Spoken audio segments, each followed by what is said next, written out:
Last video में हमने एक क्विक टूर लिया था माइक्रोसॉफ्ट वर्ड के इंटरफेस का, ताकि आप इंटरफेस से थोड़ा कंफर्टेबल हो जाएं। इस वीडियो में हम इन डिटेल देखेंगे मेन्यू बार को।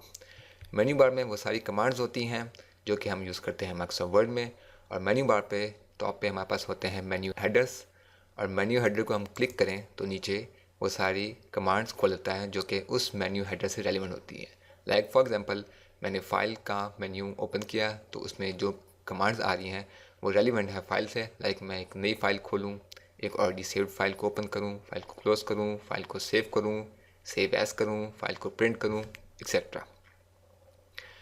जब आप मेन्यू बार खोलते हैं तो नीचे आपको एक नज़र आएगा सर्कल विद 2 एरोज। इसका मतलब ये होता है कि मेन्यू बार अभी फुली ओपन नहीं है, ये इन कोलैप्स फॉर्म है। ये डिफ़ॉल्ट सेटिंग है माइक्रोसॉफ्ट वर्ड की, और हम देखते हैं कि हम अपनी मेन्यू बार को किस तरह ओपन करेंगे। इसके लिए ईदर मैं जाके ऊपर इसको क्लिक करूँगा तो इसने मेरी पूरी मेन्यू बार ओपन कर दी है, एल्स मैं जाके अगर इस पर अपना माउस रखूँ तो ये थोड़ी देर में मेरी विंडो फुली रिवील कर देगा। ये डिफ़ॉल्ट सेटिंग होती हैं, एज अगेन मैं अभी बताया था आपको। इनको हम चेंज कर सकते हैं माइक्रोसॉफ्ट वर्ड की सेटिंग्स में, जिसको हम आगे जाके देखेंगे कि हम ये सेटिंग्स कैसे चेंज कर सकते हैं। मेन्यू बार में जो आइटम्स होते हैं उनमें 2 से 3 चीज़ें हो सकती हैं। लाइक फॉर एग्जांपल, मैं हूँ फाइल पे, अब देखें यहाँ पर न्यू कमांड के सामने उसका एक आइकन बना हुआ है। ये आइकन्स वो हैं जो कि हमारे पास टूल बार में शो हो रहे होते हैं। जैसे यहाँ पर न्यू के साथ एक ब्लैंक पेज का आइकन बना हुआ है। अगर मैं देखूँ अपने टूल बार में तो मेरे पास टूल बार में भी ये आइकन मौजूद है, ताकि मुझे देखते ही पता लग जाए कि इस आइकन को क्लिक करने से मेरी नई फाइल खुलेगी। उसके अलावा हमारे पास वो कमांड का नाम होता है। कुछ कमांड्स के आगे डॉटेड लाइंस हैं, कुछ बगैर डॉटेड लाइंस के।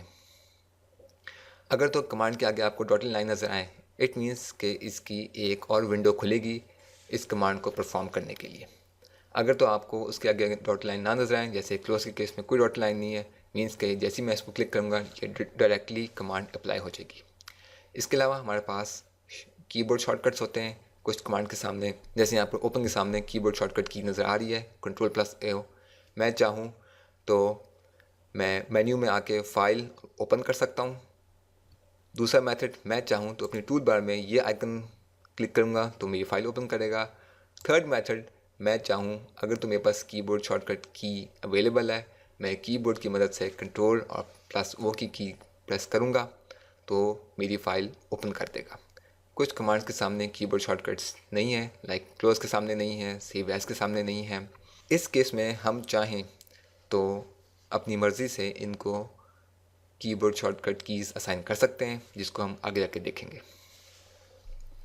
इसके अलावा मेन्यू बार में एक और चीज़ देखें, कुछ मेन्यू आइटम्स के सामने छोटे छोटे ट्रायंगल्स हैं। लाइक परमिशन के सामने ट्रायंगल है, जैसे मैं इस पर अपना माउस लेके जाऊंगा इसने आगे एक सब मेन्यू खोल दिया है। ये ट्रायंगल होती है वो ये शो करती है कि इस मेन्यू आइटम का आगे एक सब मेन्यू है। इसके अलावा कुछ सब मेन्यूज़ होते हैं, मैं आपको ये शो करता हूँ। मैं आता हूँ इंसर्ट में, ऑटो टेक्स्ट का सब मेन्यू खोला तो देखें इसके ऊपर हमारे पास कुछ डॉट्स नज़र आ रहे हैं। इस पर मैं अपना पॉइंटर रखता हूँ तो इसने 4 डायरेक्शनल एरो में चेंज कर लिया है। इसका मतलब ये होता है कि मैं इस मेन्यू आइटम को डायरेक्टली टूल बार में कन्वर्ट कर सकता हूँ। इसको हम आगे जाके टूल बार्स में देखेंगे कि हम मेन्यू आइटम से कैसे टूल बार बना सकते हैं।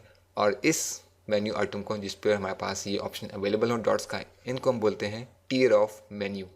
इसके अलावा एक लास्ट चीज़ मेन्यू बार में, अब देखें यहाँ पर मेन्यू बार में जितने हेडर्स हैं और जितनी कमांड्स हैं उनके नीचे एक ना एक अल्फ़ाबेट अंडरलाइंड है। ये होता है ताकि अगर हम अपनी मेन्यू बार की कमांड्स को कीवर्ड की मदद से एक्सेस करना चाहें तो हम कर सकते हैं। उसके लिए मैं क्या करूँगा, आके क्लिक करूँ, यहाँ से आके मैं प्रेस करूँगा की आल्ट की। जैसे मैं आल्ट की प्रेस करूँगा, अब देखिए उसने मेरा जो फाइल का मेन्यू उसको हाईलाइट कर दिया। इट मीन्स कि ये मेन्यू एक्टिवेट हो गया। अब इसमें जो मेरे पास अंडरलाइन वर्ड है वो F का है। मैं अपने कीबोर्ड पे F की प्रेस करूँगा तो उसने मेरा मेन्यू ओपन कर दिया है। अब इस सब मेन्यू में मुझे जो कमांड खोलनी है मैं उसकी अंडरलाइन अल्फ़ाबेट देखूँगा। जैसे यहाँ पर मेरे पास फाइल सर्च में जो H का अल्फ़ाबेट है अंडरलाइन है, मैं यहाँ से अपने कीबोर्ड पे जैसे H प्रेस करूँगा उसने यहाँ पर फाइल सर्च खोल दिया मेरे टास्क पेन एरिया में। यहाँ से मैं अपना फाइल सर्च क्लोज करता हूँ। यहाँ से हम दोबारा देख लेते हैं, मैं आल्ट की प्रेस की, या फाइल मेन्यू एक्टिवेट हो गया। अब यहाँ से मैं कीबोर्ड की मदद से भी अल्फ़ाबेट देख के अपने मेन्यू खोल सकता हूँ या कमांड अप्लाई कर सकता हूँ। उसके अलावा मैं यहाँ से जो कीबोर्ड पे एरो कीज़ होती हैं उनको यूज़ करके अपना मेन्यू खोल सकता हूँ या कमांड्स अप्लाई कर सकता हूँ। तो ये थी हमारी डिटेल मेन्यू बार्स की। नेक्स्ट वीडियो में हम अपनी देखेंगे टूल बार्स इन डिटेल।